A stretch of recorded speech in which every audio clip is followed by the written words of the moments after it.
May ibinulong sa amin ng lolo ko bago siya namatay. Huwag gumalaw ng kahit anong bato sa bundok. Hindi namin siya pinakinggan.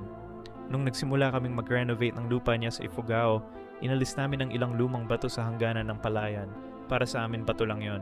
Para sa mga Ifugao na nakapaligid sa amin, iyon ang pinakamalaking pagkakamali na nagawa namin. Unang linggo, narinig naming may humahakbang sa loob ng bahay tuwing hating gabi. Wala kaming nakita. Ikalawang linggo, ang mga puno sa paligid ng muyong ng lolo ko ay nagsimulang matuyo. Sabay-sabay, walang dahilan.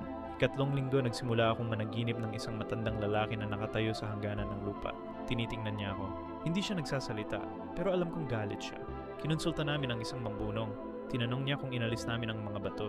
Sinabi niya na ang mga ibwa ay hindi lang basta multo. Sila ang mga patay na pinutol sa kanilang lupain at gusto nilang ibalik ang bawat bato sa kinatatayuan nito. Naibalik namin ang mga bato. Hindi pa rin tumitigil ang mga panaginip